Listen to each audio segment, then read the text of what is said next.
Hello there guys, welcome back to Younes Talks Football, welcome back to a brand new video. I hope all of you are doing well today as you get video number 2 of 2. Double upload, you've been promised, I have delivered. Make sure you catch video number 1 up here if you haven't done so already, where we go into detail over the whole Harry Maguire mumsy statement that came out. Yes, his mum put out a statement on Insta.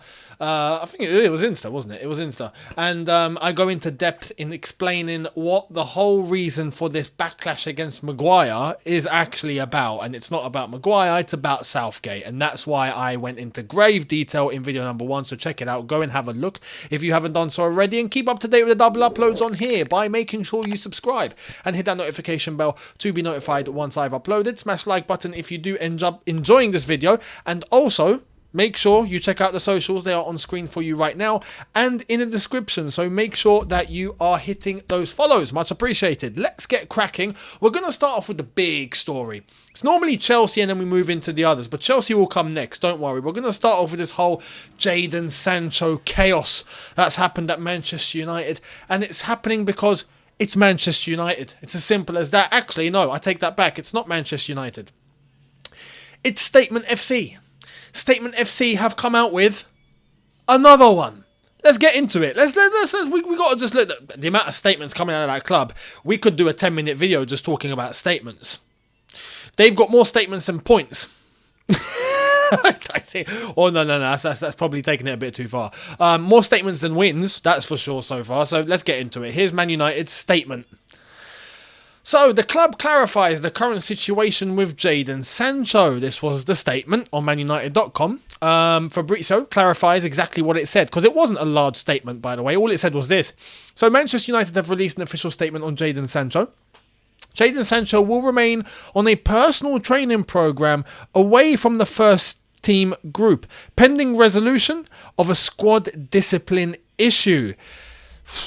Man, now what is going on here? What is actually going on? Because if we backtrack and we go through the events, so there was rumours about a little rift. All of a sudden, Sancho has been dropped. No one actually knows why. And then we get Jadon Sancho's response, right, on Twitter, where he put out against what Erik ten Hag came out with publicly and made it clear that, no, what you're hearing is lies, it's not true, all of this. He put out an actual statement. The amount of statements at this football club is just ridiculous. But anyway, Jadon Sancho put that on Twitter and pinned it. Now, as of yesterday, he took that off Twitter and deleted. And that's where everyone started to think, oh, okay, maybe we might be coming to the end of this saga. Maybe he's fallen in line. Maybe him and Ten Hag are back on the same page. Well, then we got Man United's statement today, and now we're getting all the details. So, here's the detail from The Athletic. Jadon Sancho was asked to apologise to Erik ten Hag, but refused. He is using academy facilities to train, plus won't be considered for selection until back with the first team. John Murtough involved in attempts to mediate. It's funny when I hear that, John Murtough involved in attempts to mediate. When I think back to when Alex Ferguson was in charge, man, he was dashing football boots at players' heads, and those players just got on with it. Do you know what I mean? It goes back to the point that I was talking about earlier on in the whole Harry Maguire video. There was one point that I mentioned about how it used to be and how, players were solid back in the day. They just got on with it. And even in terms of discipline, right, if things hit the extreme, the example being David Beckham, like I just referenced, where in the dressing room, Alex Ferguson, out of anger, kicked a football boot. He kicked a football boot. It went flying in the air and it got David Beckham right above the eye and cut him. And you all remember the pictures. You remember him playing with was he stitched or he had plaster? But he had something basically. I think he had to get stitched. But he basically, you could see he was cut. But he was playing. He got on with it. That was Alex Ferguson dashing a boot and it hit Beckham right above the eye. Imagine if that was a couple of centimetres lower. Would have gone in the eye. Who knows? Maybe Beckham would have been blind. You do that today, mate, you're getting a lawsuit. You're getting both will get. There's definitely someone's getting fired. Probably police will get involved. I mean, it'd be a whole flipping saga about it. Back in the day, Beckham got boot. It stayed in the dressing room. We didn't hear about what happened that day until long after. Oh, Alex Ferguson kicked the boot. Whoa. But what did Beckham do? Yeah. Maybe a little bit of a spat in the dressing room. But out of respect, everything stayed in the dressing room. Between manager and player, everything stayed there. He got it sorted. Bish, bash, bosh. Got on the pitch. Get on with the job. That's how it was. That's how it was. And that's what created the respect. Now, I'm not saying it's okay to just start kicking boots about, right? But what I'm saying is the fact that I think there's a problem at Manchester United of there's no control from the very top at that football club. There's no control. I think what Erik ten Hag is trying to do is really solidify his stance on the entire squad, right? And the example he used with Ronaldo, I think, is what he's trying to spread to basically everyone else, going, I am the boss. And you know what? He's correct. In that aspect, he's correct. As much as people can agree or disagree with his managerial style, with his tactics, with what he does with the team on a match day, but in terms of he is the manager, he is the boss, he runs the show. The dressing room is his. You go by his authority. That's standard. I feel like there are players in that dressing room that are so maybe entitled. So, I mean, Sancho's on £350,000 a week. You know, this is where you look at the top and you just, it's all filtered down. The amount of players that are just in absolute chaos within that club. You look at the whole Greenwood saga. You look at Anthony and what he's going through, even though it seems like the leaks that have come out may be swinging in the favour of him being innocent, but we don't know just yet. But there's that. It's still a saga. It's still getting involved maybe with a crowd that he shouldn't have got involved in or something. And now there's this. There's just so many there's so much dodginess in the Man United dressing room. It's crazy. So you have to look at the sort of players that the club has attracted over the last few years. And it seems to be a crop of players that are just, I don't really care. You're going to do as I say, you know? And if you don't like it, then I'm going to cause problems, basically. It seems like there's that sort of vibe, whereas the Man United dressing room back in the day was disciplined. Everyone got on with everyone. Everyone done their job. No one better than I. No one said a peep. You know, so I feel like that if you want to turn away from that, you have to go through a process of dishing out all the dirt out of the dressing room. And right now it feels like maybe Sancho could be one of those players. Now, I don't truly know. I'm just assuming as from the outside of what the vibe is giving me. That's it. I can only give you that. But so far, that is the vibe that I pick up from the Man United dressing room. It's just a lot of young players. There are young players there that probably feel like they are it, and they're not. That's the vibe I get. So, yeah, big clean-up operation having to go at Manchester United. Let's get into more detail. Here's the Telegraph. Jadon Sancho is refusing to back down and believes there have been inconsistencies in the way Erik ten Hag has applied certain rules in relation to him compared to teammates. Sancho's unhappy that ten Hag went public in the first place with his grievances. This is one of the reasons why he claimed he is a scapegoat. That is also, I have to be honest here, that is also a point. Ten Hag does go public on a lot of things, and he doesn't have to. He doesn't have to. He doesn't have to. I know there's some people that think, oh no, if the player's not listening, then you just got to go over. The player's not listening, mate, you're dropped. Bye. I don't need to tell the press anything.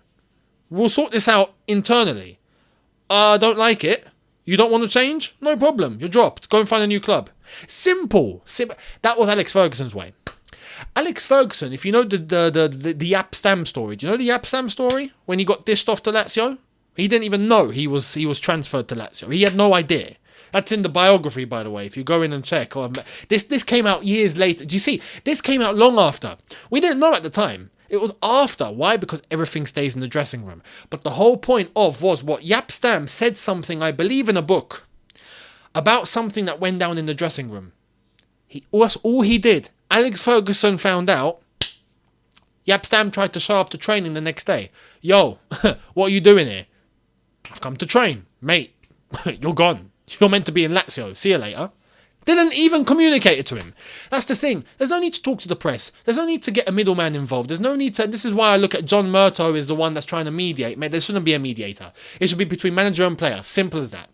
And right now, it seems like, yes, there could be a valid point here on Sancho's part that Ten Hag might be going public a bit too much.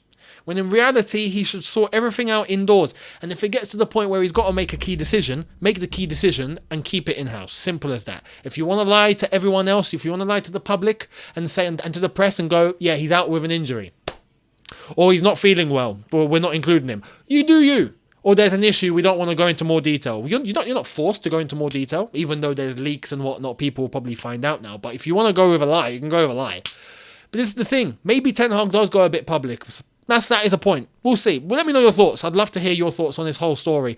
But who do you think is in the right here? Sancho or Ten Hag? And how do you think this should be resolved? Personally, I don't see Sancho playing for United. Again, I think it's done. Probably go to January and then he'll get sold. Or, well, something. I don't know for how much, because his value is going to depreciate now if he's not playing. So, Man United, chaos from top to bottom. And like I said at the beginning, it all starts from the top. This isn't even on Ten Hag or Sancho, or it starts at the top. There's chaos from the people that are running the club. Of course, there's going to be chaos filtered down. That's the way it is. So, let me know your thoughts. Let's get into the Chelsea news. Not much of it, to be honest, but a couple of observations. Here it is. Noni Madueke and his personal coach regard players such as Bukayo Saka and Riyad Mahrez as examples to follow. Footage of what they do on the pitch is studied and implemented into drills. I like that. Now, Madueke, you know what? I like the way Madueke plays. But sometimes he does a bit too much. Sometimes he finds himself committing too hard, too much. He ends up by the byline and he's got nowhere to go. Like, sometimes he does a bit too much, right? Whereas if he is able to study exactly when to move, when not to move, how far to go, how slow to go sometimes, when to cut in, when not to cut in, those little decision-making attributes that he needs to refine, I feel like he'd be a great winger. And yeah, players like Saka, who is getting more and more experienced as it goes despite his young age. He's absolutely killing it at Arsenal. And Mahrez, who's a fantastic example of a winger that absolutely done well at Manchester City. And of course for Algeria. I have to put that in. Anyway, Madueke are definitely looking at two players there that can lead by example. So yeah, Madueke, good luck. You do you. It's nice that he's implementing this in order to improve his game, and let's see what he does. I'm looking forward to seeing how Madueke develops. Now, talking about developing, that's the right-hand side. What about the left-hand side? Well, there's these pictures that came out of Chelsea training today, and as much as they look nice, if you read between the lines, I don't like it. Check it out. Ben Chilwell and Pochettino. I'm guessing this is them meeting for the first time at Cobham since the international break. Man, this... I like when Poch gets close to the players, but on this occasion, this just screams. I'm going to show it to you again. This just screams Poch telling Chilwell, "Hey, Ben, my beautiful left winger, how are you doing? How was your break?" Look, as I said, the preview to that game on Sunday is coming out on Saturday, right? And I'm going to go into detail about this. I swear, if we see Ben Chilwell at left wing, next on the agenda, we'll get to that when the time comes. I'm not even going to entertain it. Real Madrid, what is going on? What is going on? I don't need to say more. Here it is. Breaking, at least 3 Real Madrid players were reportedly arrested by the police, suspected of recording a sexual video with a minor girl and sharing it with other players. If we go into more detail here, the 3 players are from Real Madrid Castilla and Real Madrid C, and have been arrested. So recording where one of the Real Madrid youth players shared on WhatsApp, other youth players also shared it. Sources close to them assure that the relationships were consensual, and so were the recording. The accusation is that they are spreading the video to third parties without permission. At the moment, no judicial proceedings have been opened for these events. Unbelievable, man. I mean, and look, Real Madrid Castilla is the reserve team of Real Madrid, and the C are basically the reserves to the reserves, but you could just say they are basically the youth team, because they're the players that are from the academy that are trying to make it into the first team and are playing basically reserve football. You can outline it as that, but this is mad. Turns out it's not just Man United that are the dodgy ones there, are they? It's Real Madrid as well. Although Real Madrid do have history of this sort of thing as well. Man, footballers, sometimes, look, I don't understand footballers. And you know what? This is a new generation thing, mainly. Why do they get themselves into this sort of madness? Why? Because back in the day, this didn't exist. Do you know what I mean? This didn't exist back in the day. Phones weren't a thing. You couldn't just record. Now everyone feels the need to just dish out everything. Yeah, record everything and send it out to the world. Let everyone know what we're doing. I mean, unbelievable. It's mad. It's absolutely insane. Now, that's that, right? Let me know your thoughts on that. Talking about insane, I couldn't believe what I read when I saw this, but at the same time, I wasn't surprised. The FA basically being the FA. What have they done? Check this out. Your head's gonna flip if you didn't know about this. Revealed.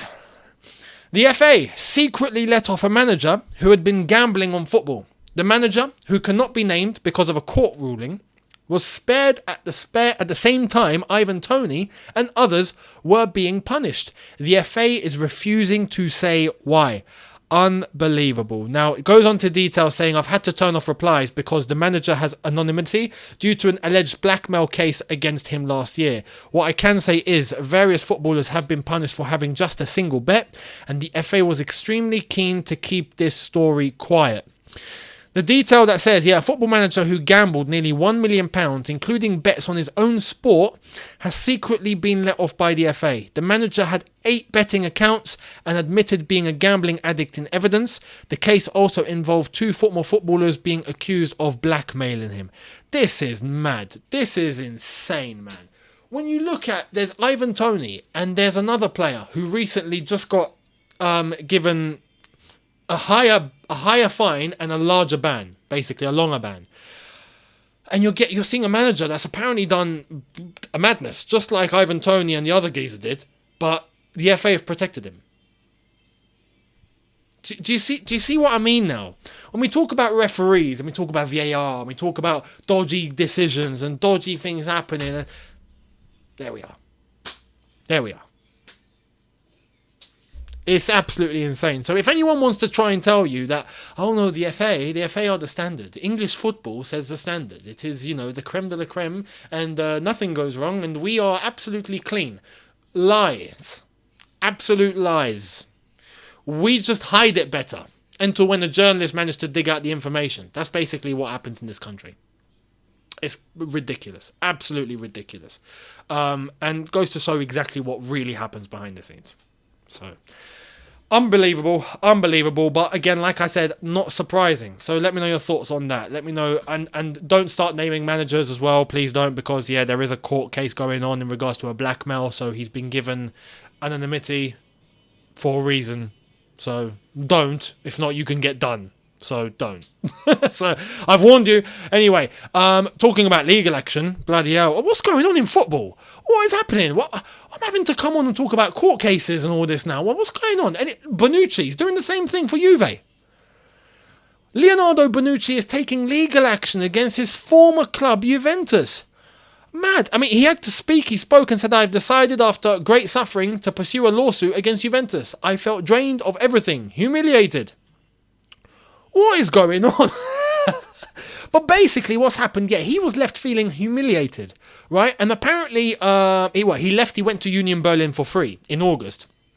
After he was frozen out of the Juventus squad, apparently he had a fallout with Allegri, who is the current manager of Juventus, and because of that, he decided to take Juventus to court. Now, he spent 12 years at Juventus, right? We all know his career, and fantastic career at that, by the way. Bonucci, I don't have words. Absolutely brilliant.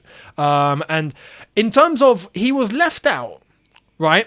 And he is saying his words, my right stipulated that I should have trained with the team regardless of the technical choice. So the manager's decision to play him or not.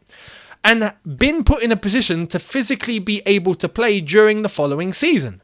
Now, because he wasn't, he's saying, I'm going to take you to court. Because you've not, upheld my rights on this contract in terms of regardless of the technical choice, but I still need to train with the team, which realistically that is correct. Apparently he was ousted completely, but it was something in the contract stating that he has to train or he can't be just, dashed to the side if he's not selected to play. He still needs to train. So, yeah, absolutely mental, man. Absolutely mental. Some of the decision makers, if this is true, the decision makers at football clubs, as well as some players on the other extreme, are just going absolutely insane nowadays in football, man. Absolutely mental. But let me know your thoughts on Bonucci taking Juve to court. Going to be interesting to see how much he can get from them, because I think, the way that it sounds, I think he'll win this. If he was meant to train like everyone should, right, and it's in the contract, then there's nothing to argue. Simple. Now, if it wasn't in the contract, that's a different story. But let's see. Now, Arsenal, to wrap up, big news coming from them. Vinay Venkatesham, the club CEO, has confirmed he will leave next summer after 14 years with the club. Vinay is leaving, ladies and gentlemen. Now, some Arsenal fans will be happy. You know what? If this was 2 seasons ago, the whole Arsenal fan base would be absolutely jumping up and down right now. There'd be celebrations in the streets at this news. But now Arsenal are doing quite well. I think Arsenal fans are probably sad to see him go. So, Vinay is leaving. Who's going to take the job? I'm hearing that some Arsenal fans want Arsene Wenger to walk in as a CEO. You know what? That might not actually be a bad decision. But anyway, we'll see what happens there. Now it's all about who's going to come in as another CEO. I'm actually surprised at the timing of this decision, because Arsenal are now doing well. This isn't when Arsenal were doing crap and Vinay was having to claw alongside Edu to make things happen. Now they have made things happen with Arteta, who no one thought it would. He leaves now? Very weird timing. I would actually wait to see. I mean, he's gonna step down next summer, so he's gonna see out this season. But with the way that the trajectory of this Arsenal team is going, you'd think that there's a good chance, if you really believe in the club, that beyond next season, maybe silverware could be coming to Arsenal. You know, so very weird timing, but his decision. Let's see who Arsenal get in as the next CEO. And who do you think it might be? If you have any ideas or names, let me know in the comments. Much appreciated. And there we are. That's video number 2. Thank you all so much for watching. Like I always say, do not forget to make sure that you are hitting the subscribe button to catch all the content on here. Check out the notification bell as well. Make sure you're hitting that to be notified each time I upload. Smash the like button if you did enjoy this. Thank you. Check out the socials. They are on screen for you right now. And don't forget to check out... the content is going to be coming from tomorrow. Tomorrow's Friday. Will be a news day. Saturday will be the preview for Bournemouth versus Chelsea. And tomorrow as well over on Shootout. Link is in the description, so make sure you're checking that out. Tomorrow you're getting your Premier League predictions. And let me tell you now, it's a banger of a video. You're going to love it. What me and George have predicted individually, right? Be there. Just be there, because... after you've watched it, you'll understand. After you've watched it, you'll understand just how brilliant of a video it actually is. So make sure you guys are there for that. And let us know your predictions too, in terms of what you expect from the Premier League weekend when that video does drop tomorrow. So make sure you guys are there. Thank you all so much for watching. I will see you there. Have a good one, people. See you tomorrow. Take care and peace.